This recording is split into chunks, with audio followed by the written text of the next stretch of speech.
On today's episode, I'll be talking about the original 1984 surprise horror hit, A Nightmare on Elm Street. You're looking for a man with no plans or programs, and he always needs a chance to hold hands for romance. Or you're looking for the Luke with an old man or cold hands. It's a creature of the night who heads for his spotlight.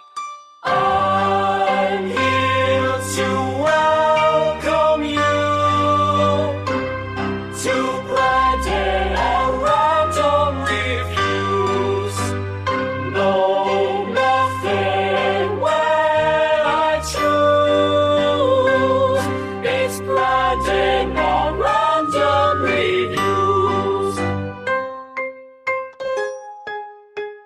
All right, everyone, welcome to Brandon at Random Reviews, covering one unsystematically chosen topic at a time. If you like listening to a guy talk about arbitrarily chosen subjects in weekly episodes, then look no further. To keep up with the newest content, you can find Brandon at Random Reviews on most major video and audio platforms, as well as all popular social media sites. If you enjoy this, please like and subscribe. I use listener engagement as a caffeine substitute to keep myself awake when a child murderer keeps appearing in my dreams to terrorize me. As I mentioned, today's movie is A Nightmare on Elm Street, released on November 16th, 1984, with a runtime of 91 minutes. This movie is rated R by the Motion Picture Association of America. Budget $1.1 million. There are conflicting accounts about exactly what the budget of this movie ended up being. It was somewhere between 1.1 and 1.8 million. Written and directed by the late great Wes Craven, who directed the first 4 Scream movies that really changed the horror landscape in the mid 1990s. He also directed the original The Hills Have Eyes, which was a pretty solid one, and he also did the original The Last House on the Left, and he only did one other installment in this series of movies, which was New Nightmare, and that one was completely different, and it was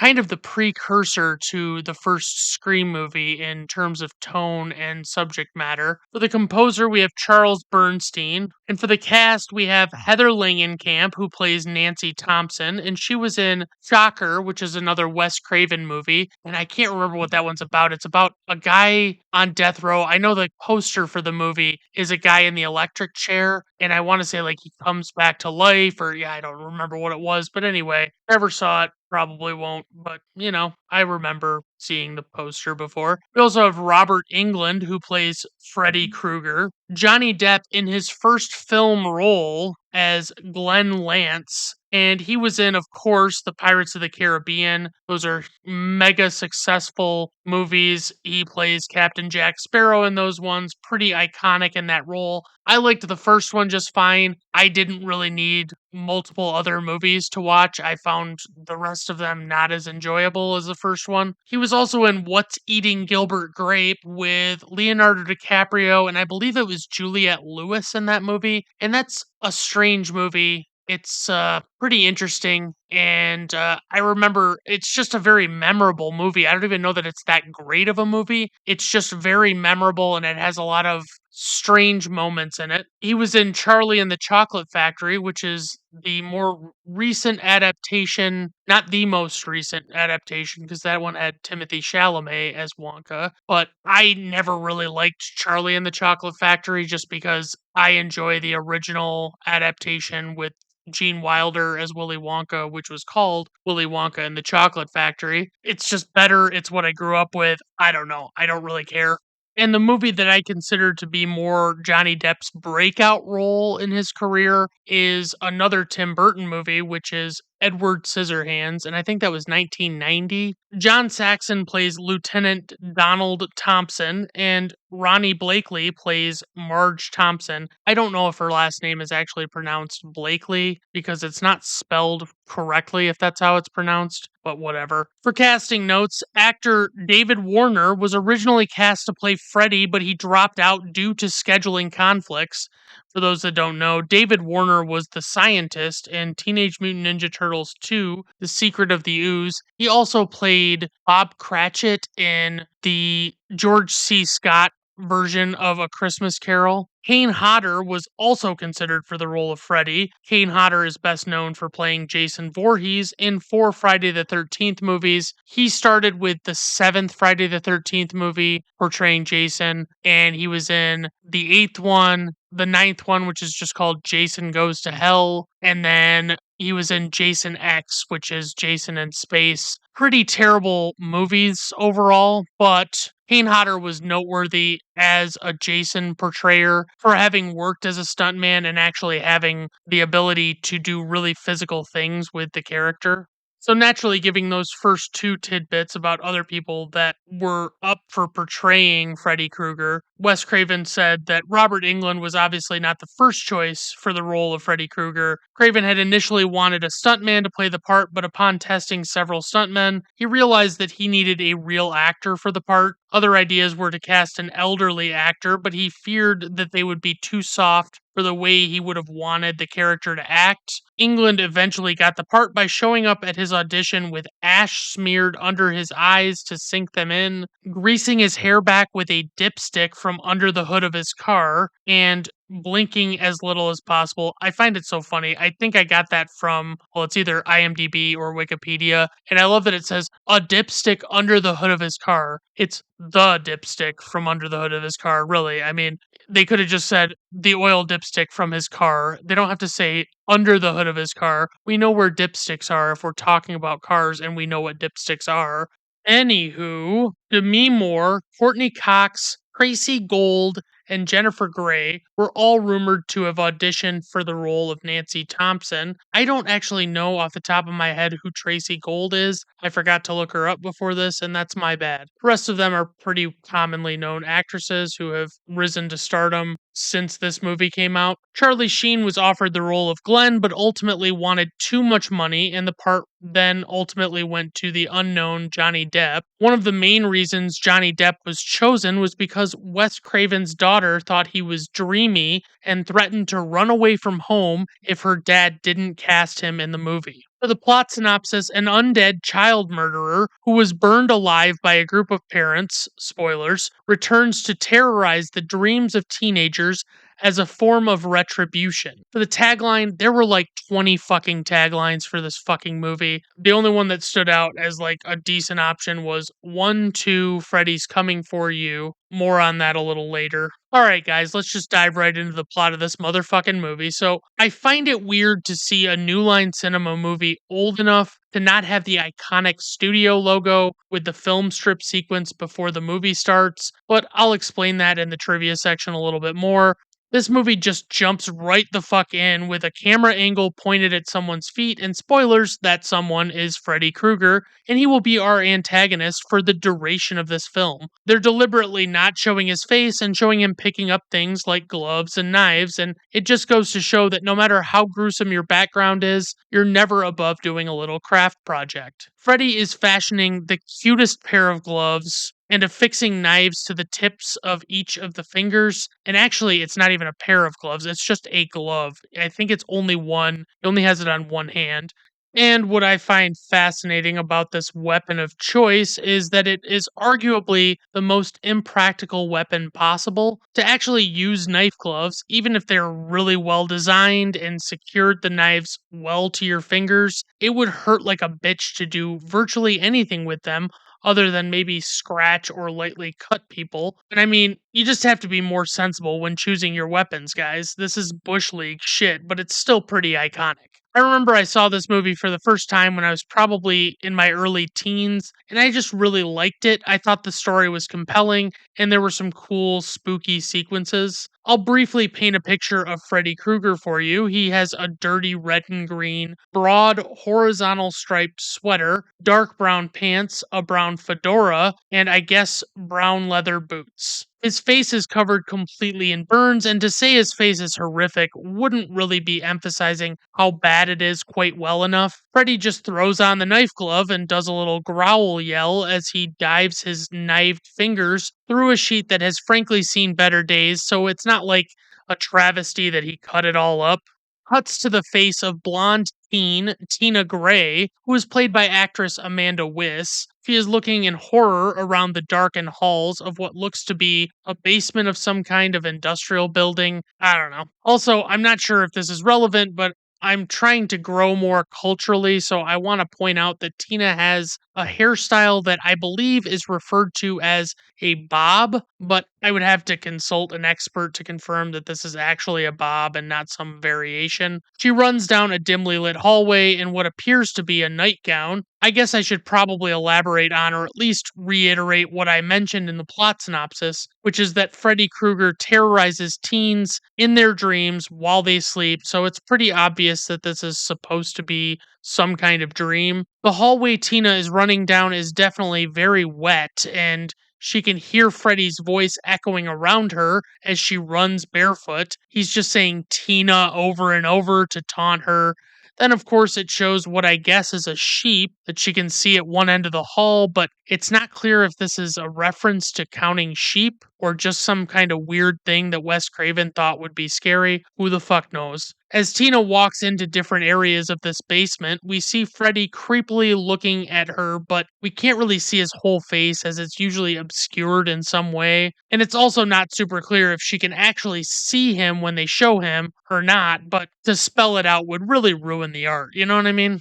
The set design in this sequence is actually pretty solid. I think it helps that not only is it dark, but a lot of people would feel really out of their element in this kind of situation, especially in this sort of locale. Yet another reason I wanted to point out again that this is a dream is because I would say a lot of what happens in this sequence doesn't make a ton of logical sense.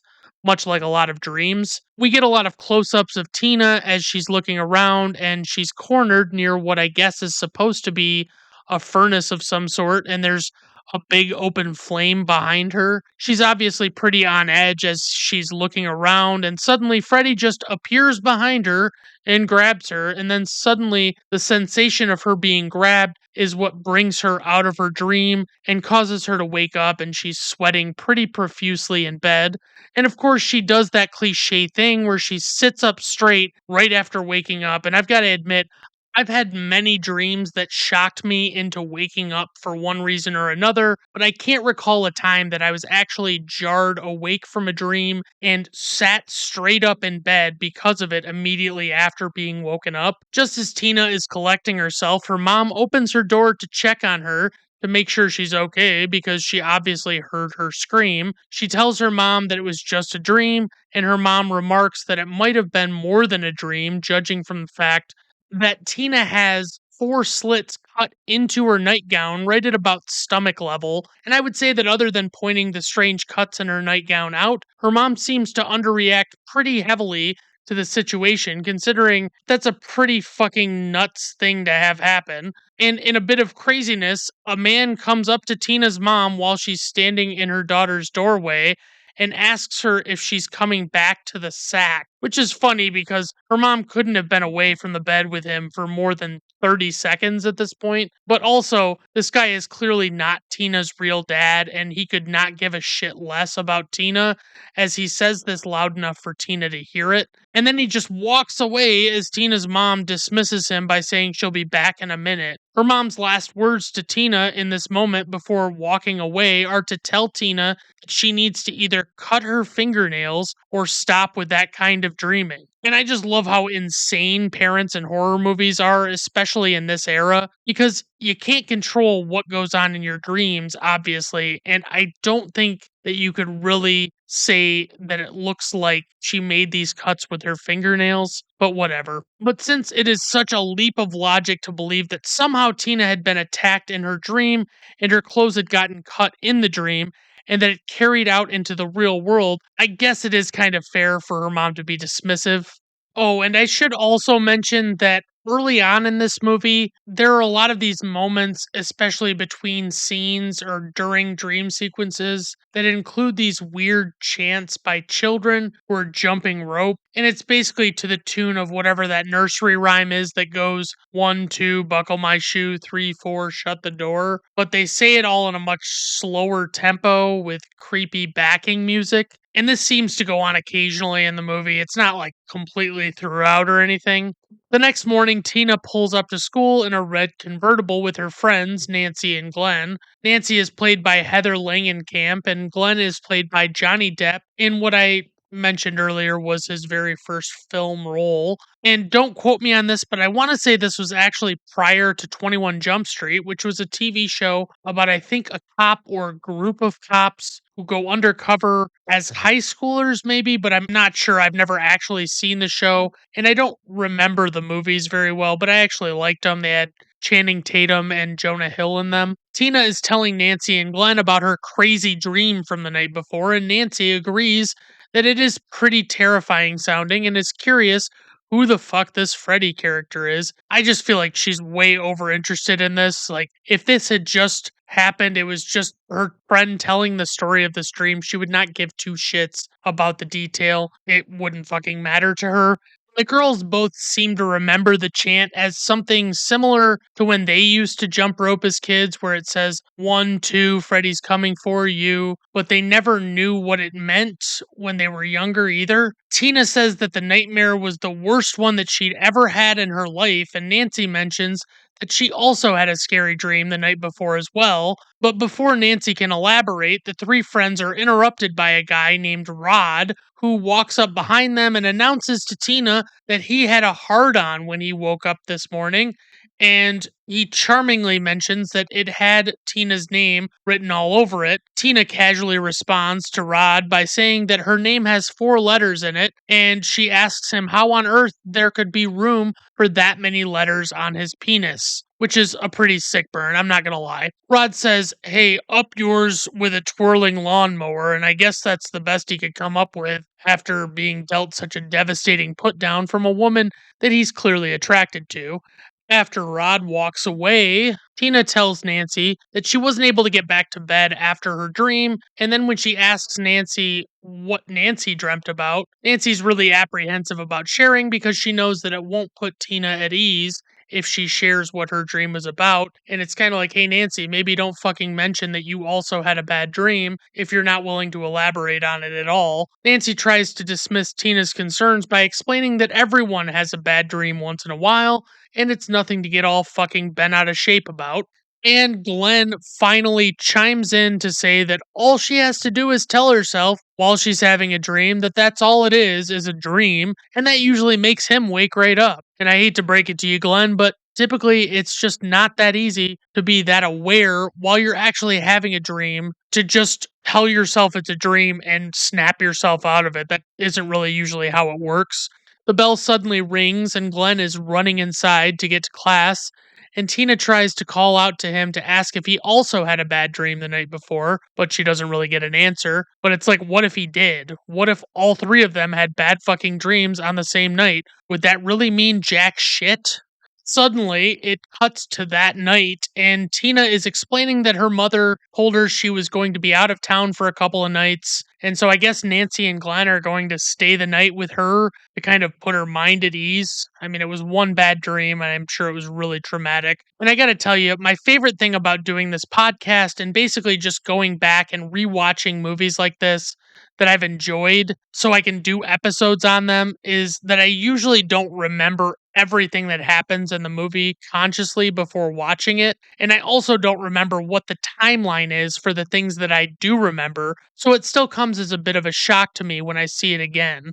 Basically, I've genuinely watched enough movies in my life that I can barely even remember all the ones I've actually seen. And most of the time, the only thing I can really remember, if they're not exceptional, is whether or not I liked them if I'm lucky. So, anyway, they're at Tina's house, and of course, Glenn is a high school boy whose parents probably wouldn't approve of him staying the night with 2 girls at a girl's house with no parents around.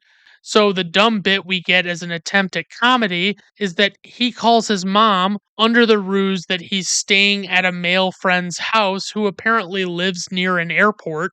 And I guess Glenn thought it would be necessary to make his story more convincing by playing a tape he got from Rod with a recording of airport sounds on his boombox while talking to his mom. But it also features other sounds on it, like people racing motorcycles, and he quickly has to explain what the weird noises are without knowing that they're coming. And the girls are giggling in the background. What's even dumber is he doesn't start playing the tape before he calls his mom, so while he's already got her on the phone, he starts playing the airport noises out of nowhere way too loudly, so it would seem even more unconvincing to his mom.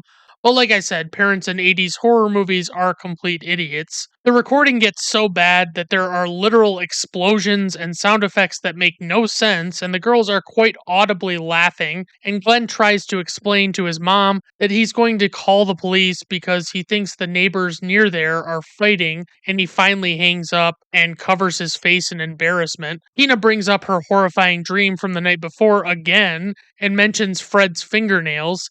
Nancy says that that reminds her of her dream where the man terrorizing her also had long fingernails that he similarly dragged along things. Huh. Then she clarifies that they were more like finger knives that he made himself, and Tina is obviously freaked the fuck out, and we see Glenn also reacting to the story in terror, but Glenn says it's impossible that they both dreamt about the same guy. But what the fuck does Glenn know? They hear some noises outside, and all three of them go out to investigate. And Glenn decides he's going to act like a real tough guy for a minute and talk a bunch of shit to seemingly no one as he looks out into the darkness. Then suddenly we get an annoying jump scare where Glenn is suddenly tackled by the one and only Rod, who is clearly an uninvited guest on Tina's property. And I guess she's pretty TO'd about it, rightfully so. Rod ends up asking them why they're all at Tina's house so late and wonders if maybe they're having an orgy.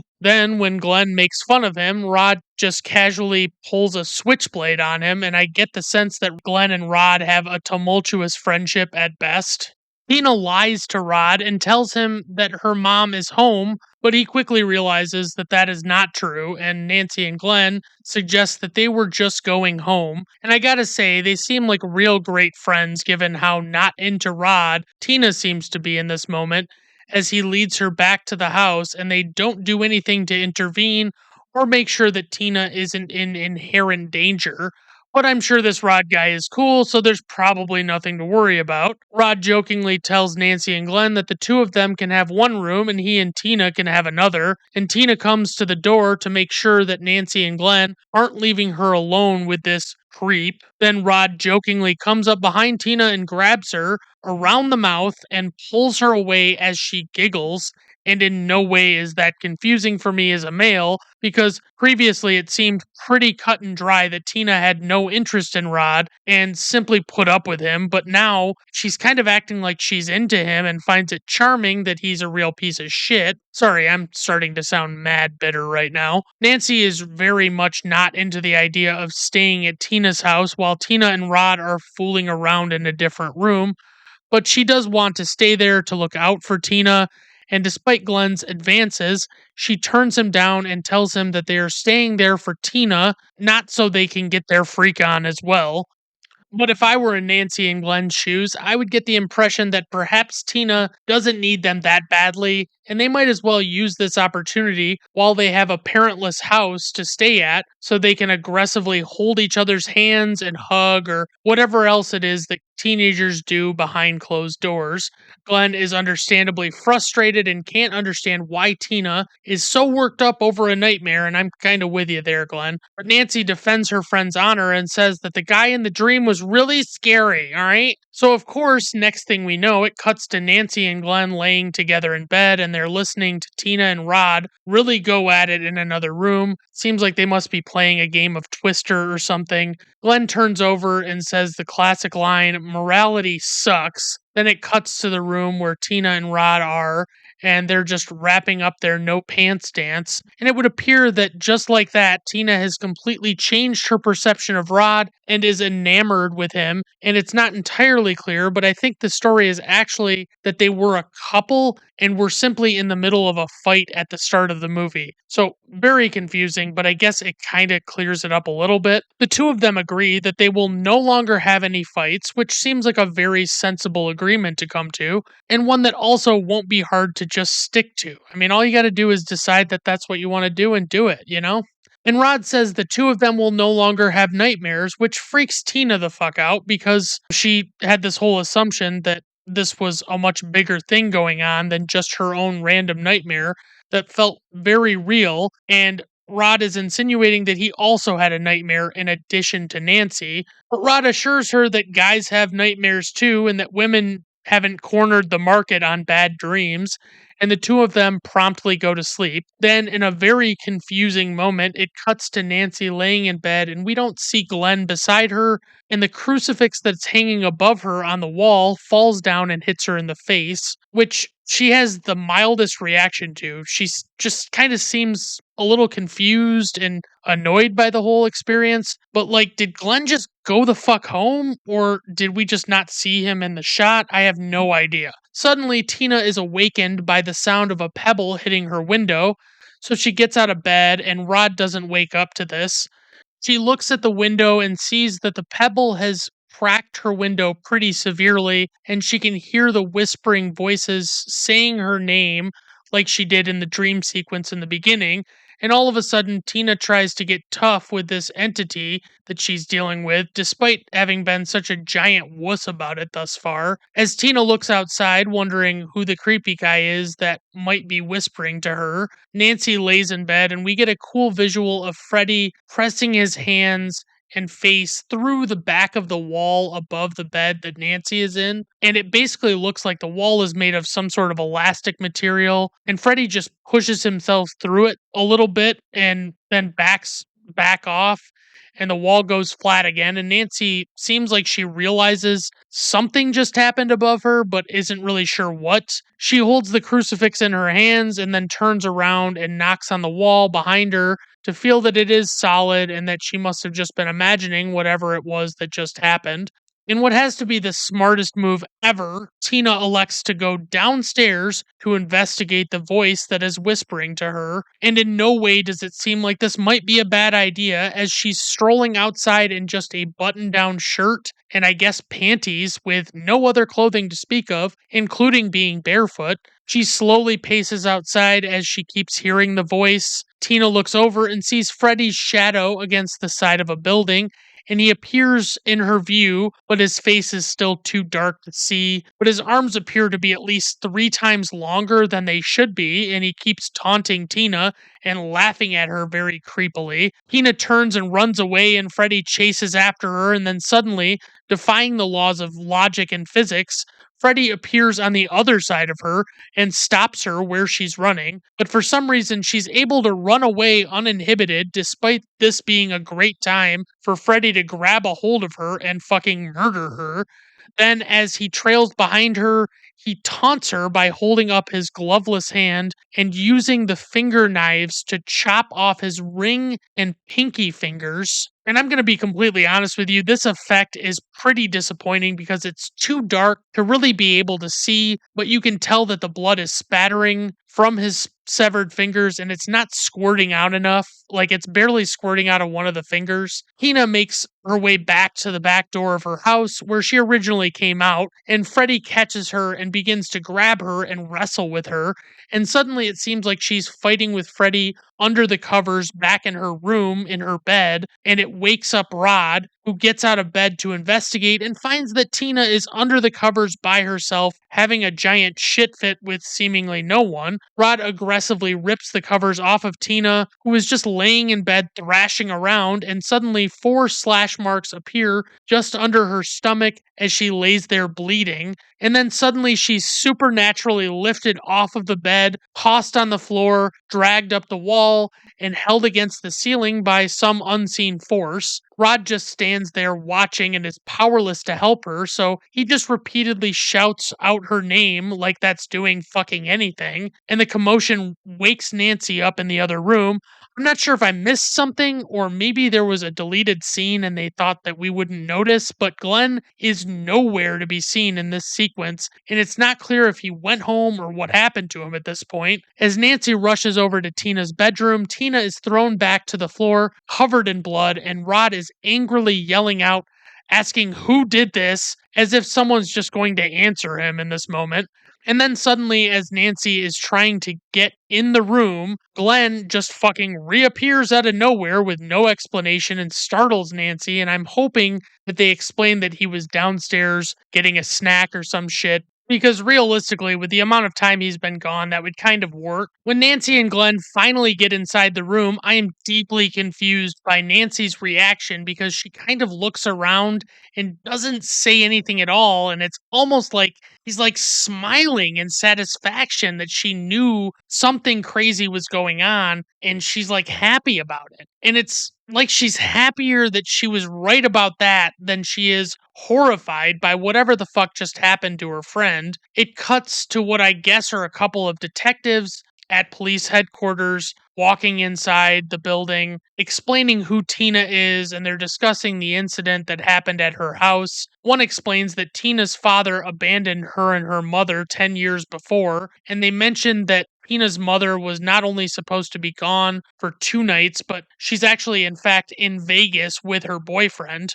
They established that it's pretty clear Tina was killed with a weapon, but no weapon was actually found at the scene. They discuss how Rod has been on their radar for having been caught with drugs, having been caught brawling, and other things like that, which seems pretty on brand for a guy like Rod, if I'm being completely honest. One of them explains that the victim's friend Nancy is in the other man's office waiting, and it turns out that this man is actually Lieutenant Donald Thompson, who also happens to be Nancy's father, and he's furious as he walks into his office and sees her and begins berating her mother and his ex wife, Marge, for allowing Nancy to stay at Tina's house with no parental supervision. It's pretty clear that Marge and Donald have been divorced for some time, and they have a less than civil dynamic now that they're apart. Donald criticizes Nancy for being at the house with the three other kids, especially when one of the three other kids was Rod Lane,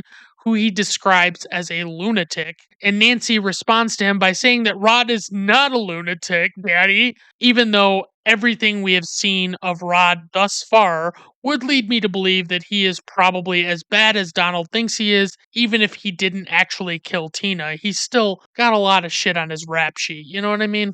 And I don't honestly know why Nancy would be defending Rod other than to defend herself for her own stupid actions while she's in denial about how stupid they are.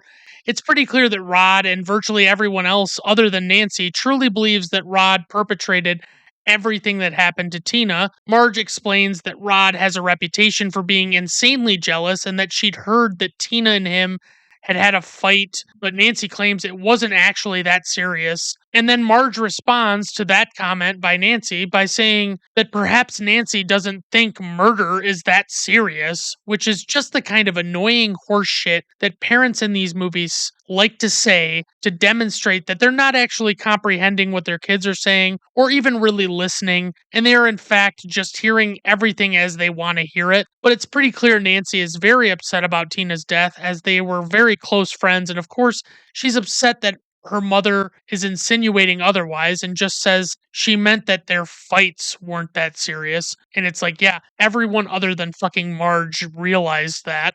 Nancy goes on to explain to Donald and Marge that Tina had had a nightmare the previous night where someone was trying to kill her, and she explains to them that because she was so scared by this nightmare that she simply did not want to sleep alone while her mother was out of town, and the screen just fades to black as Nancy tearfully weeps over the fate of her friend.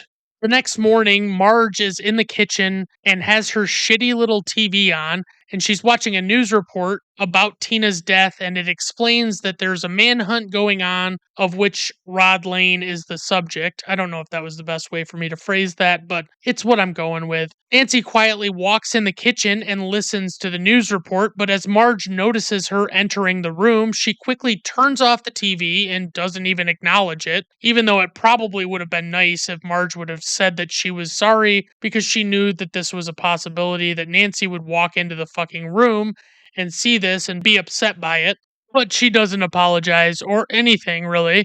And as Nancy goes for the door to leave, Marge asks her where she's going, like she doesn't fucking know where her teenage daughter would be going on a weekday in the morning. Nancy explains that she is going to school, and Marge tells her that she could hear her tossing and turning the night before and that she has no business going to school. But Nancy insists that she has to go to school. Otherwise, she'll just sit up in her room and go crazy thinking about everything that has happened, which is actually a pretty valid point. And also, what if Marge approached this as, honey, I really don't want you to go to school? Like, she kind of has to tell her that she doesn't want her going to school. As a kid, I would have not gone to school every time I had the chance if it was my call. So, for the mom in this situation to not realize that she needs to be the one that establishes that and can't act like her daughter is a psycho for just doing that is insane. Marge asks Nancy if she even slept at all the night before, and Nancy replies by saying that she'll sleep in study hall and that she'd honestly just rather keep busy. Marge makes her promise she'll return right home after school, and Nancy heads for class. As Nancy walks down the sidewalk towards school, she looks across the street and behind her, and she sees a man in aviator sunglasses and a navy blue business suit standing there watching her. And honestly, she should know something is up because on top of that, there's some pretty spooky and suspenseful music playing as well. You can't ignore that. After she sees the man, she faces forward again for a moment and walks a little bit farther. And when she turns around to look at him again, he's gone. Suddenly, a man who is obviously Rod puts his hand around Nancy's mouth and pulls her off the sidewalk and into a bunch of trees and bushes. Rod tells her that he is convinced that they're going to kill him if they catch him, and Nancy unconvincingly tells him that that's not true. Rod explains that he didn't do shit to Tina and that there was seemingly someone else in the room with them. Nancy points out that the door was locked from the inside, and she doesn't really seem to believe that it could be possible that there was someone else in there with them. And Rod pleads with her that he's telling the truth and that he's annoyed that she's giving him the third degree about it, even though it's like, dude, what do you think people will think happened? Suddenly, Donald appears in uniform with his revolver drawn behind the two of them, and he tells Rod to step away from Nancy. And of course, Rod does the smart thing and promptly runs away. As Donald repositions himself to aim at the fleeing delinquent, Nancy shuffles over in front of his view to prevent him from shooting Rod, I guess, which is a risky move to make for a thug like Rod Lane. But as Rod runs down the road in broad daylight, several police cruisers surround him and an officer wrestles him to the ground and immediately finds his switchblade in his pocket. Rod, of course, pleads that he didn't do anything, and Donald's like, "Book 'em, Lou." Donald looks back at Nancy and she angrily accuses him of using her, and then Donald does the honorable thing by blaming her for deciding to go to school that day at all, and she just storms off as he shouts her name and she ignores him. Cuts to Nancy in class, and her teacher is walking around the room carrying on about Shakespeare. And of course, at this point, Nancy has gotten no sleep and she's pretty tired and she's just trying to stay awake at her desk and not, enter into a nightmarish hellscape where she can't tell what's real and what's not. In a very short span of time, as some random guy that looks like Cincinnati Bengals quarterback Joe Burrow is reading aloud in front of the class, Nancy looks over and sees Tina in a clear body bag in the hall calling out her name. The body bag is covered in blood on the inside, and Tina is just standing inside it, reaching out to Nancy. Honestly, this sequence is probably the most well done of the movie. It's just one of those scenes that I remembered very well a long time after I first saw it. Nancy looks up and notices that the guy who's reading in front of the class is starting to whisper weird demonic phrases instead of reading from his book. Then Nancy turns back to the hallway where Tina was in the body bag, and she sees that Tina is gone and there is only a puddle of blood left on the floor. Nancy gets up from her desk to walk over into the hallway, and when she looks down the hall, she can see Tina laying in the body bag, and suddenly Tina's legs lift up as she's dragged out of sight, and there is a trail of blood following her. As Nancy rounds the corner to go after Tina in the body bag, she runs into a hall monitor who chastises her for not having a pass. Oddly enough, this hall monitor is a girl and she's wearing a horizontal green and red striped sweater that looks much like a cleaner version of what Freddy's been wearing, but I'm sure that that's just a coincidence. But when Nancy gets past the hall monitor, the girl now has Freddy's voice and is wearing a knife glove and taunts her a bit, but Nancy just keeps going. Who could have seen that coming? Nancy makes her way down to the basement, following the trail of blood from Tina's body bag.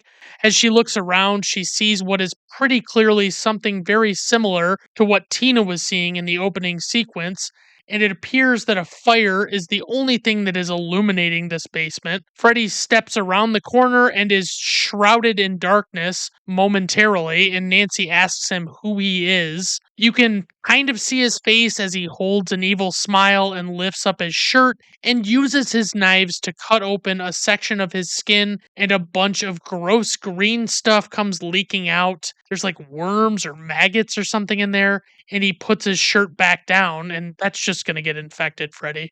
Freddy corners Nancy after he chases after her for a bit, and she stands helpless at the end of the hall as he approaches her. She keeps yelling out to him that he's not real and that this is only a dream, but it's not snapping her out of it. She takes her forearm and presses it against the hot pipe next to her, which burns her arm and jostles her awake, and she wakes up back in class screaming like a fucking lunatic. The entire class looks back at her, and the teacher attempts to console her, but Nancy's not really having fucking any of it. And she just insists on going home for the day. And as Nancy walks outside, she looks down at her arm and sees that she still has a burn mark on it from the pipe in her dream. So she realizes that things are happening in her dreams and they're carrying over into real life somehow. She goes to see Rod in jail, and he's telling her the story about what happened the night Tina was killed and how there was clearly somebody else in there with them that Rod couldn't see. Nancy frustratedly asked him how that could be, and Rod says he doesn't know and that he doesn't expect her to believe him. Rod explains to her that he could just see things happening to Tina, but he couldn't see who was doing it, and he could just see what was happening on her skin, like four blades were cutting her all at once. Rod goes on to explain that he believed that he was simply having another nightmare, like he had the night before, that featured a man who had knives for fingers.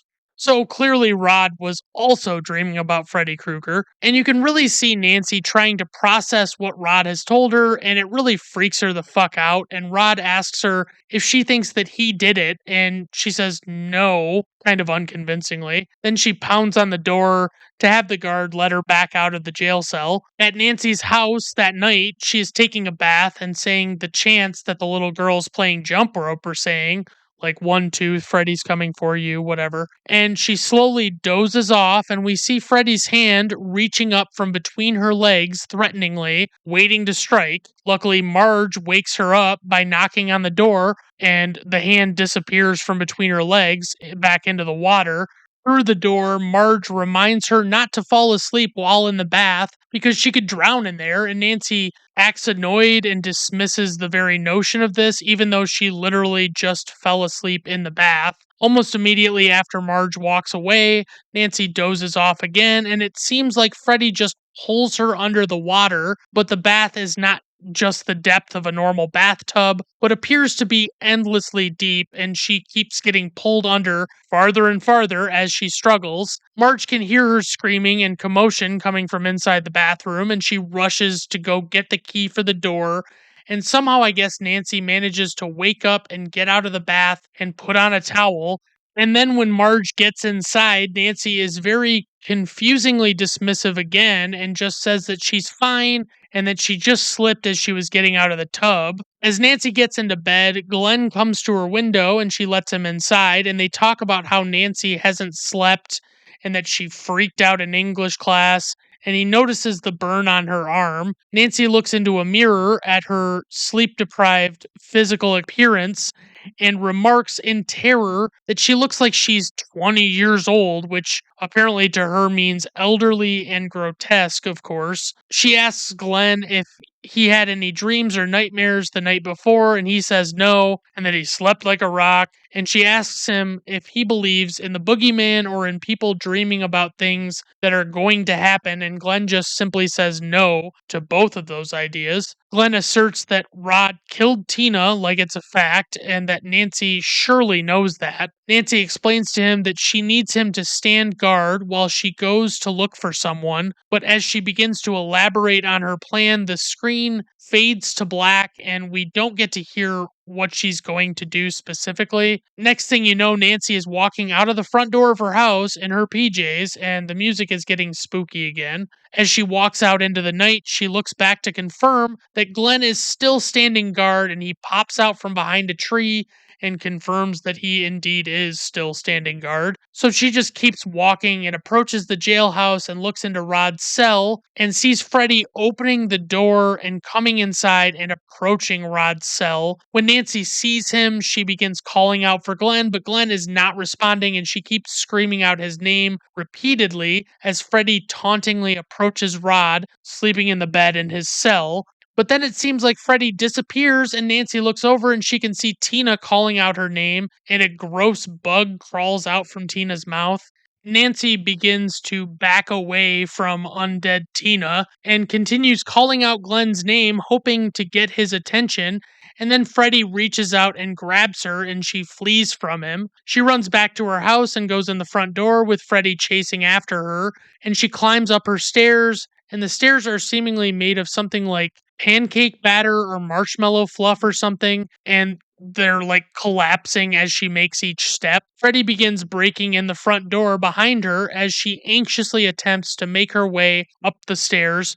She finally gets upstairs to her bedroom and opens the door to find Glenn sleeping in the chair, and she repeatedly tells herself that it's just a dream and that it isn't real. Then Freddy comes crashing through the door and tackles her as the two of them thrash across the room, and Nancy attempts to defend herself with a pillow that Freddy quickly cuts through and sends feathers flying everywhere. And I gotta say, Freddy Krueger has to be the biggest fucking weakling if he is not handling this stupid ass teenage girl. And suddenly, Nancy wakes up and is in bed, and Glenn wakes up in the chair next to her, and she yells at him for not doing his one job, which was to not fall asleep and to wake her up if it seemed like she was having a bad dream. Suddenly, Marge begins pounding on the door, and Nancy has Glenn hide back outside on the trellis, and she explains to her mom that the commotion was nothing. It was just a little dream, even though she was screaming bloody fucking murder. After Marge closes the door, Nancy has a realization and takes Glenn with her to go to the jailhouse to check on Rod because she senses that he could still be in danger because it seems like stuff that's happening in dreams are happening in real life too. As Nancy argues with the night guard and subsequently her father about just checking on Rod to make sure he's okay, they really put up a big fight with her and it's fucking annoying. It keeps cutting back and forth between that conversation and the sheets on Rod's bed, seemingly attempting to strangle him in his sleep. Nancy knows something could be horribly wrong, and she pleads with her dad to just go down and check on him. And Donald can see in her eyes that she's genuinely concerned and has reason to believe something might actually be happening to Rod. Suddenly, we see the sheet wrap around Rod's neck and begin pulling him out of the bed and up out of the window near the ceiling. Before they can all get down to his cell, the sheet has already strangled and killed Rod and left him hanging from the window. It cuts to Rod's funeral, and the guy performing the service is being pretty heavy handed about how Rod lived by the sword and died by the sword. Nancy stops Donald after the service and tells him that the person who killed Rod and Tina is still out there, but that she doesn't know who he is. And all she can do is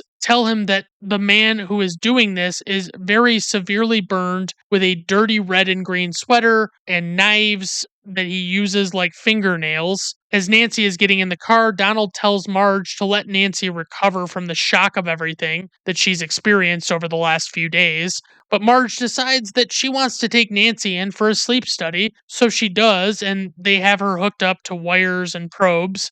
The doctor and Marge watch Nancy while she's hooked up to the machine and is beginning to fall asleep, and the doctor doesn't think anything seems to be amiss about her situation as of yet. As Nancy goes into deep sleep, he says that her heart rate appears to be a little elevated. Suddenly, all of her numbers begin to spike, and the doctor can't understand what's going on. And Nancy is convulsing and shaking in her bed and begins screaming. Nancy thrashes awake, and Marge and the doctor rush in to console her. But when they go to give her an injection of something to help her fall asleep, she freaks out because obviously she doesn't fucking want to go to sleep. Nancy pulls out Freddy's fedora and she realizes that she somehow took it from inside her dream and brought it into real life. As Marge holds the fedora, she looks at it and you just know that she's been hiding something and you're just dying to know what horrific nonsense she's been keeping a secret this whole time. On what I guess is the next morning, Nancy comes downstairs and can hear Marge having a telephone conversation with somebody about the fedora, and Marge is carrying on about how she doesn't have any idea where Nancy actually got it. But Marge hangs up the phone when she notices Nancy has come downstairs,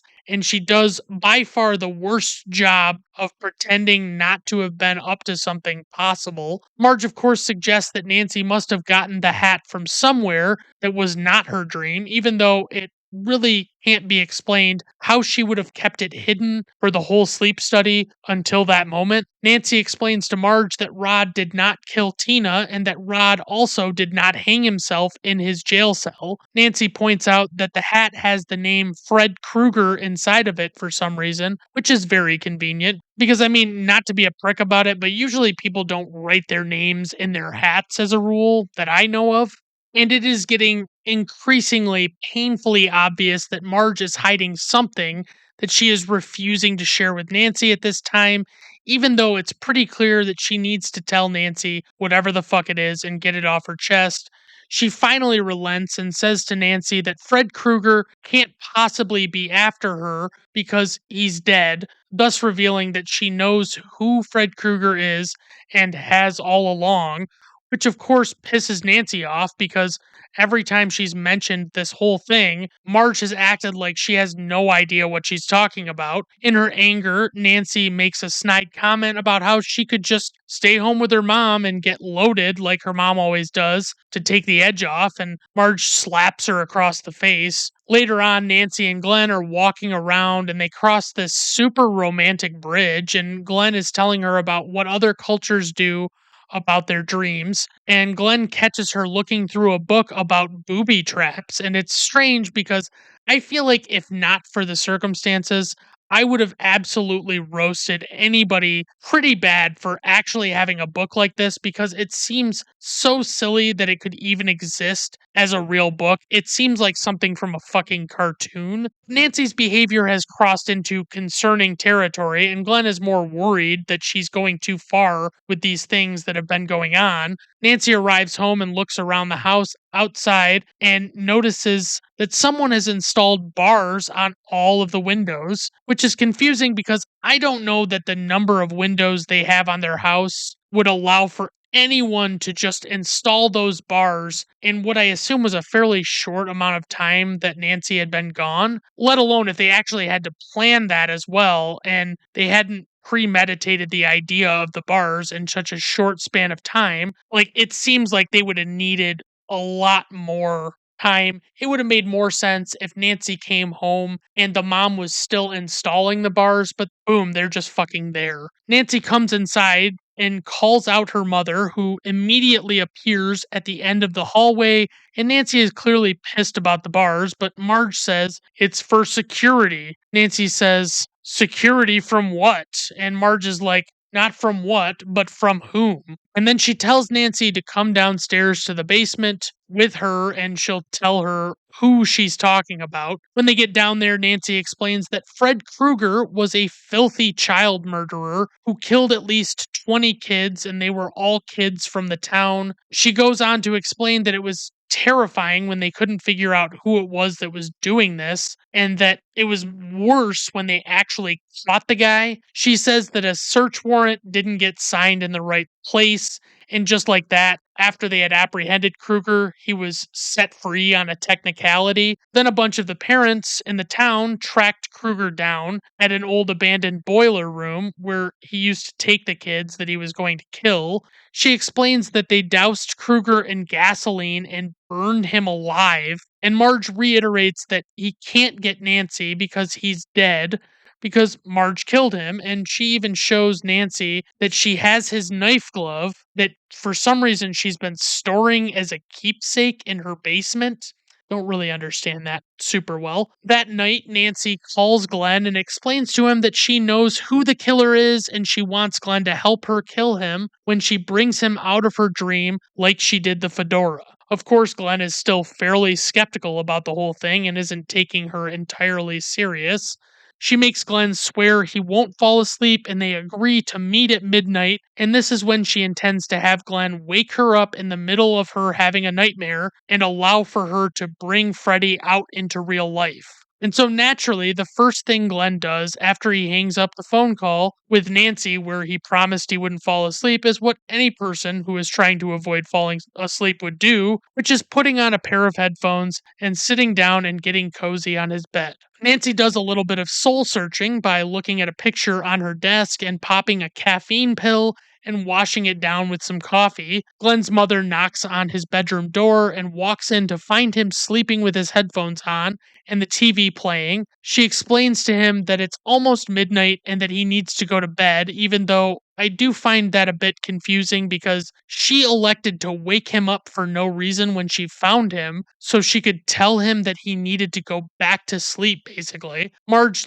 tucks Nancy into bed and leaves her to sleep, but of course, Nancy hops right out of bed as soon as Marge leaves and begins hatching her scheme to catch Freddy. Glenn's parents are hanging out outside their house, looking over at Nancy's house, and the dad is talking about how he thinks Nancy is clearly a legitimate lunatic and he doesn't want their son hanging around her anymore. And it comically cuts from the two of them talking about what a nut job Nancy and Marge are to Nancy gearing up and looking at the bandages on her arm. She opens her door briefly to see her mother outside, and this whole thing just cracks me up with her mother being an alcoholic, supposedly, because it's the most cliche version of alcoholism that you only really see in movies or TV shows that are not very well made, where the mother is drinking liquor directly from a bottle and she's not doing it discreetly in any way. And I feel like it's a thing that addicts do to hide their addictions. You know, they don't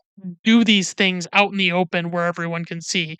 And she's also doing it in a hallway where she knows she could get caught doing it. So it seems even more nuts. Not that alcoholism is funny because they say alcoholism is a disease, but like Mitch Hedberg said, alcoholism may be a disease, but it's the only disease you can get yelled at for having. Nancy closes the door back to leave her mother to her bottle, and she finally calls Glenn, who is, much to everyone's surprise, laying in his bed sleeping with his headphones on, and the phone is just ringing next to him. Glenn's mother picks up the downstairs phone and Nancy asks for Glenn, and Glenn's father walks up and the mom tells him that it's Nancy. He tells her to ask Nancy why she's calling, and Nancy says that it's private, but it's very important. And the dad intervenes and grabs the phone from the mom and tells Nancy that Glenn is asleep and that he'll have to talk to her tomorrow, which is parent equivalent of telling her to fuck off. Then the dad also proceeds to deliberately leave the phone off the hook after this, so that if Nancy calls again in the middle of the night, the call won't go through, it won't ring or anything, and Nancy will only get a busy signal on her end. When Nancy tries Glenn's house again and can't get through, she hangs it up and then the phone starts ringing. And when she answers it, there's just a screeching noise. And in her hasty reaction to being taunted by Kruger with the screeching noise through the telephone, she jerks the phone and breaks the wire, thus rendering her bedroom phone completely useless if Glenn were to try and call her at some point. Nancy proceeds to open the door to her bedroom to check outside, and her mom is no longer out there. And as she goes to walk out of her bedroom, she hears the disconnected phone ringing, and she turns to look at the phone on her bed that shouldn't be functioning, and she just has this horrified look on her face. She apprehensively paces toward the ringing phone on her bed, and when she answers it, she puts it up to her ear and hears Fred's voice say that he's her boyfriend now. And in this startling use of special effects, somehow Freddy's tongue comes out of the mouthpiece of the phone like it's trying to lick Nancy's face, and she throws the phone down in disgust. Nancy realizes that this must mean Glenn is in danger, so she rushes downstairs to go to his house, but the door is locked and the deadbolt requires a key to open even from the inside. Marge tauntingly tells Nancy that she locked it all up so that Nancy couldn't escape, and she refuses to give her the key. It cuts to Glenn laying asleep in bed with his headphones on and a TV on his lap, which has to be really uncomfortable because that TV is probably not particularly light. Suddenly, Freddy's arm reaches up through the bed and grabs Glenn at the waist and begins pulling him down into what is becoming a giant hole in the bed. Once Glenn and a few of his belongings are pulled inside the bed in this hole, all that's visible is the hole that is left in the bed, and suddenly a geyser of blood begins spraying out of the hole and onto Glenn's ceiling and fucking everywhere. Then Glenn's mother opens the door and sees what's going on in the bedroom and begins shrieking in horror at the scene. An ambulance arrives at Glenn's house, along with law enforcement, including Donald, who realizes what house it is. He looks over to see a super bummed out Nancy watching from her window, and he just kind of waves over at her. Donald walks into Glenn's house and can see a huge blood stain on the ceiling of their living room that is coming from the upstairs where Glenn was killed. Nancy calls and tells Donald that she knows what happened to Glenn and who did it, and that she has a proposition for Donald, even though it's more of a request, because a proposition, in my experience, usually is a give and take, mutually beneficial thing for both sides. Anywho, she wants him to come to her house in exactly 20 minutes so he can arrest Fred Krueger when she brings him out of her dream. Of course, Donald isn't taking her particularly seriously and has a job to do, but she keeps making him promise that he'll come in exactly 20 minutes and break down her door. When he hangs up, it does that annoying movie thing that never actually happens in real life, which is that while she still has the phone off the hook and he's hung up on her, it goes to dial tone, because in reality, all that happens when you hang up on somebody on their end on a landline is they hear dead air and no dial tone. And if they leave the phone off the hook long enough, they might get some kind of error message from the operator. But as far as I know, it never goes to dial tone until you hang up the phone, leave it on the hook for a few seconds, and then take it off again. Donald gets one of the officers to keep an eye on Nancy's house while he tries to investigate Glenn's murder upstairs.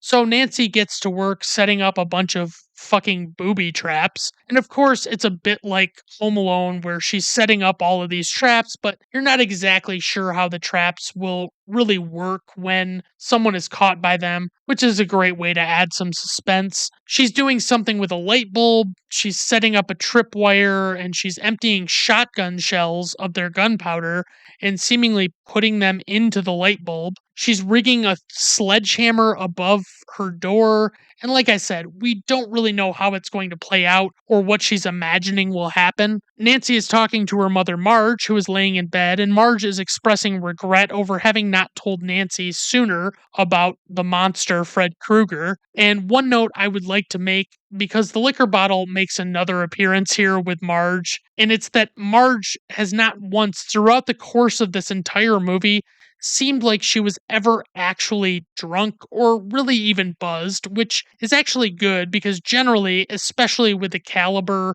of this script and the actors in this movie, it's often painful to see someone pretend to be drunk. And I'm to understand that Ronnie Blakely is actually a pretty good actress. And so, even in that circumstance, I don't really want to see her pretend to be drunk, but she seems at best like she's just chronically hungover in this movie and bizarre, but like she's not actually ever intoxicated at all. Nancy finally quits fucking around and gets into bed so she can fall asleep and capture Freddy. She sets a timer on her watch for 10 minutes so it will wake her up when she needs to. Then she promptly lays down to go to bed. Next thing we know, she's walking down the stairs of her house and heads for the basement where her mother had previously told her about Freddy. She realizes that Freddy's knife glove that Marge had been keeping as a memento for some reason is no longer there, and she somehow manages to find yet another basement, seemingly leading down from that one. I'm just going to preface this real quick. This is all a dream sequence, obviously, especially this late in the movie. You don't forget that dreams are starting to happen. As soon as anything is going on, it kind of processes in your mind. As she descends those stairs, the music is getting extra spooky, and she can hear Freddy repeatedly laughing, kind of off in the distance. She finds a spiral staircase and goes down that, and then proceeds to take a fucking ladder down even farther into what appears to be a boiler room, but she still hasn't actually seen jack shit. It's like she's going down all of these stairs and ladders and things, and it just seems like there's like 7 layers to this basement in her dream. She calls out to Fred to announce that she's there, and she continues looking around in this weird boiler room area. Nancy looks at a bed down there and sees something laying under the blanket on top of it, and realizes it appears to be the same crucifix that hit her in the head toward the beginning of the movie. Keep seeing Freddy's knived glove gripping around various things that are near Nancy, but he always seems to pull his hand away before she actually notices him. She cries out, pleading with Freddy to show himself, and he appears standing right next to her. When she runs away from him, she heads down another spiral staircase and jumps off of it before she goes all the way down it. But suddenly, the basement area that she was in transforms into the outside of her house. And I want everyone to keep in mind that this is supposed to be a dream, so all of this stuff deliberately makes almost no logical sense whatsoever. Nancy lands in the bushes outside of her house and she looks down at her watch, and a voice from the watch announces that she only has 10 seconds left on her timer, and she's looking for Freddy, and he reveals himself finally. So she goes over and tackles him and tries to hold on to him so that she can wake up and make him come out into the real world with her. But her timer goes off and she wakes up alone in bed and can't see Fred anywhere. So she thinks that she might have failed to bring him into the real world. And just as she sits up in bed and resigns herself to believing that she's just completely fucking nuts, we get a big jump scare as Freddy appears and jumps up from the other side of the bed, opposite Nancy. She gets the upper hand on him long enough to flee out of her bedroom and into the hall, and she closes the door behind her. And I don't know if I either missed this or if it was not very well established, but it appears that Nancy reversed the lock on the door to her room, and it gives her enough time while Freddy's fumbling with it to rig up a string for that sledgehammer that's hanging above her door. While Freddy is still struggling to get out of the room, Nancy opens a window and screams across the street, trying to get the attention of the police and, more importantly, her dad, so they'll come over and apprehend Freddy. She even breaks open the tiny window at the top of her front door that she couldn't get out of before and starts pleading with the police to come over there. Freddy finally breaks through her bedroom door only to be almost immediately struck with a sledgehammer. It swings down and hits him in the stomach just like Nancy intended. Then, for some reason, he immediately falls over the railing and down to the first floor. He thinks that he has Nancy cornered in the living room, but he runs through the tripwire, which triggers the lamp with a light bulb full of gunpowder to explode behind him. And I mean, this gunpowder light bulb really seemed to startle Freddy pretty good and was probably totally worth setting up. I would probably liken it to that cellophane S from Superman 2 in its level of effectiveness in slowing the bad guy down. Nancy runs downstairs into the basement and Freddy pursues her and she manages to corner him and douse him in gasoline and set him on fire. Freddy makes some pretty gruesome growling and groaning noises as he's on fire and stumbling around, and he manages to get to the top of the stairs before falling back down them and collapsing on the floor of the basement. Despite having had several chances to come to Nancy's rescue, the police finally decide it's about time that they go and check out what's going on at her house with all this commotion. The police take their sweet time breaking down the front door and come inside, and Nancy tries to lead them to the basement where Freddy was laying on fire, but she looks around and sees that she can see where Freddy clearly left the basement and walked across the first floor on the carpet because each footprint is on fire on the carpet. Trail of footsteps leads all the way up to the second floor, and Nancy realizes he must have gone for Marge. And when she goes into Marge's room, she finds Freddy still covered in flames and basically crouched on top of Marge on the bed. Donald runs in and puts a blanket over Freddy to put him out. And when he pulls it away, there seems to be only one very charred corpse, and the bed has come open underneath, and there's a bunch of dry ice fog looking stuff, and the body is slowly lowering into it. Nancy asks Donald if he now believes her, and Donald just hugs her sadly, which, to be clear, is not an apology and not an admission of wrongdoing. Now, one fun thing for me when I see special effects, especially in older movies like this, is to try and guess how they might have accomplished the special effect given that it's pre CGI. And I want to say the most likely possibility for how they did this effect in my mind with the bed is if they covered the bed with a green screen or a blue screen and then use that to project the image of the charred body lowering into it. That would just be my best guess. I suppose they could have also used a video projector from the ceiling and projected that image onto it, but I was actually pretty impressed with the effect. It didn't look super wonky or anything. For some reason, they leave Nancy in her mother's room by herself where all this just happened. Like, they would not fucking do that. And Nancy looks at the bed for a minute, and as she looks away and goes to the door, it seems like Freddy is coming up out of the bed and it's stretching like that elastic wall did early on in the movie. But honestly, it seems like Nancy has had more than enough of Freddy's shit for one day. And she just says, I know you're there, Freddy. And she doesn't even turn around initially.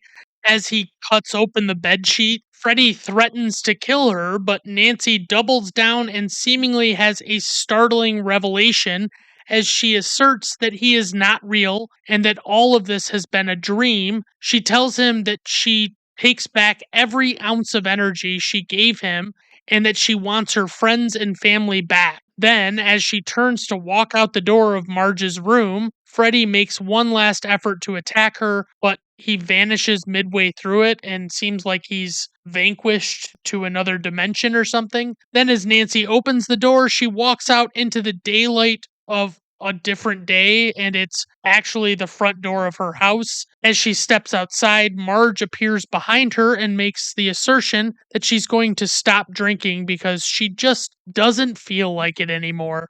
And let me tell you, I've never been an alcoholic, but I am positive it is just that easy to give it all up. Glenn pulls up in his red convertible with Tina and Rod in the back seat, and Nancy hops inside the car in the passenger seat with them, presumably to head off to school. Then, just as you think everything is going to be just fine, the ragtop of the convertible suddenly closes over them, and they don't initially have a big reaction to it. But looking from the outside, you can see that the top has the same red and green pattern as Freddy's sweater, and the mechanisms for the top begin closing on their own and locking inside the vehicle, and the kids start to get more alarmed. all of the windows start closing by themselves, and the kids really start to freak the fuck out because they can't make any of it stop and they can't escape the car. Despite the terror of the children being very evident, Marge continues smiling and waving at them like nothing is amiss at all. The car just begins driving away by itself, and Marge watches it happily as she stands in front of the front door of the house. Suddenly, what is clearly Freddy's arm breaks through the front door window and grabs Marge and pulls her through into the house through this tiny little window as Marge screams. And this whole sequence feels exceptionally weird, even by the standards of this movie. And it slowly fades to black as you can see the kids playing jump rope. And they're doing their chant of 1, 2, Freddy's coming for you. 3, 4, better lock your door. 5, 6, grab your crucifix. 7, 8, gonna stay up late. 9, 10, never sleep again. And that continues on as we roll credits. And I've got to say, that is the weirdest rug pull of an ending I've probably ever seen in a movie. And it feels a little tacked on and cheap, but more on that a little bit later.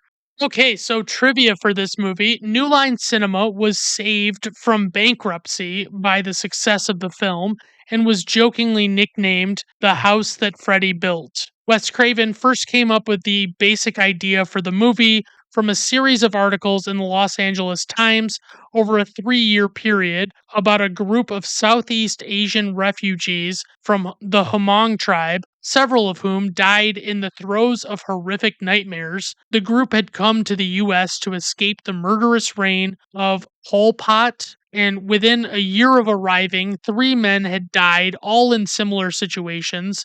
The young, otherwise healthy man would have a nightmare, then refuse to sleep for as long as he could. When he finally fell asleep from exhaustion, he awoke screaming, then died. Autopsy results revealed that they had not died from heart failure, but had simply died. It was this inability to find a cause of death that intrigued Craven so much. Medical authorities have since called the phenomenon Asian death syndrome, a variant of sudden unexpected death syndrome, and Brugada syndrome. In the original script, Freddy was a child molester. However, the decision was made to change him into being a child murderer to avoid accusations of exploiting a series of child molestations in California around the time of production. He was rewritten as a child molester in the 2010 remake starring Jackie Earle Haley. The film cost roughly $1.8 million to produce, of which only $57,000 was reserved for the ambitious special effects. Effects designer Jim Doyle accepted anyway because he was desperate for work. The movie made its entire budget back in its opening weekend, and the reason I said it at the beginning was this is debated because I saw this that says 1.8, but the official numbers said 1.1 on like IMDb and stuff. All of the boiler room footage in the film was shot in the basement of the Lincoln Heights jail in Los Angeles, which was condemned shortly after production wrapped due to high levels of asbestos. Wes Craven's original concept for Freddy Krueger was considerably more gruesome, with teeth showing through the flesh over his jaw, pus running from the sores, and a part of the skull showing through the head. Makeup artist David B. Miller argued that an actor couldn't be convincingly made up that way, and a puppet would be hard to film and wouldn't blend well with live actors, so these ideas were eventually abandoned. The inspiration for the character of Freddy came from several sources in Wes Craven's childhood. Fred Krueger was a schoolmate of his, with whom he had shared a paper route and who had bullied him for several years. Freddy's burns came from a man with severe burn scars by whom Craven had once been terrified as a child, and Freddy's attire, especially the dirty clothes and hat, was inspired by an alcoholic hobo that Craven saw staring at him through the window of his house one day when he was 10 years old. Wow. The original glove was later used in A Nightmare on Elm Street 2, Freddy's Revenge, and was also seen hanging on the wall of the work shed in Evil Dead 2 from 1987. This was in response to the use of the Evil Dead on a television screen in the film, and part of a continued banter between directors Wes Craven and Sam Raimi. However, when Wes Craven loaned the glove to the A Nightmare on Elm Street 3 Dream Warriors set, it got lost, and it is rumored to be in the possession of Robert Englund's agent. The scene where Freddy's arms elongate was achieved by having men with fishing poles on each side of the alley operating a set of puppet arms attached to Robert Englund. It would take about 3 hours to get Robert Englund into his Freddy makeup. The shots of Freddy's hands building the bladed glove in the opening scene are played by special effects man Charles Ballardinelli, as Ballardinelli was the only one who knew exactly how to cut the glove and insert the blades. The sparking glove effect seen throughout the movie was achieved by attaching the glove to a car battery. The famous scraping noise was created by scratching a steak knife on the underside of a metal chair. The idea behind the glove was a practical one on Wes Craven's part, as he wanted to give the character a unique weapon, but also something that could be made cheaply and wouldn't be difficult to use or transport. At the time, he was studying primal fears embedded in the subconscious of people of all cultures and discovered that one of those fears is being attacked by animal claws.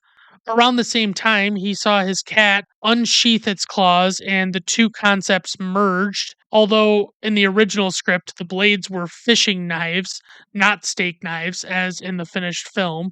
The ending that wound up in the final version of the film was not what director Wes Craven originally envisioned for the ending. He claimed that multiple ideas were pitched for how the ending would go, and Craven's original ending was more suggestive and thought provoking, but more conservative. But producer Bob Shea ultimately pushed very hard and got his twist ending in the final cut, but Wes Craven refused to use Shea's idea to have Freddy turn out to be the driver of the car. And I was watching actually a documentary on this. It's a docu-series called The Movies That Made Us, and they were talking about this, and basically the reason the way Marge is acting in the end scene is so confusing is because they actually also tacked that on, and it wasn't supposed to go with the rest of that ending, but one of the studios that they were screening the movie for really liked the sequence of her being pulled through the door, so they added it in there, and that's why that whole scene feels so fucking weird. Alright, on to info and ratings. Opening weekend, 1.27 million. Worldwide gross, 25.9 million. IMDb rating 7.4, Letterboxd rating 3.7, Rotten Tomato Critics score 94%, Rotten Tomato Audience score 84%. Personal rating 4 out of 5 stars. Praise for this movie. I do find this to be one of the more watchable horror movies, especially from the very formulaic era that it came from. Freddy Krueger is an incredible horror villain and is played very well by Robert Englund. Criticism: the ending has always felt weird and not fitting to the way the story was playing out. It feels as though they just used the ending that they wanted as a way to keep it open for sequels. And I just don't like when they do that to an otherwise good story that could have had a fitting ending just so that they can make more money. But I also get it because that's the reason they're doing all of this. All right, everyone. Thank you for stopping by. I do appreciate it. Have a good rest of your day. Bye now. What you hoped you would see. He's half blind, with hats tight, with all the dates of release. For Footloose, The Dark Knight, a Kurt Russell brain freeze, Rear Windows and Gaslights. I'm Billy and you're Meg. Sharon Stone, the legs spread. The park starts with the eggs. It won't stop till you're dead. I'm here to welcome you to Brandon around the reviews. No method when I choose. It's Brandon around the reviews.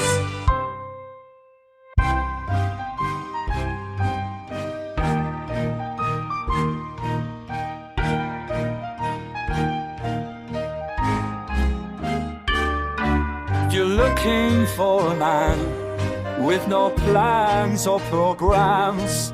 If you're looking for a man with no plans or programs, and he always leaves a chance to hold hands for romance, or you're looking for the loop with an old man or cold hands, it's a creature of the night who heads for his spotlight. I'm here for my fleet, oh, for his diet. I'm here to welcome you to Brandon and Random Reviews.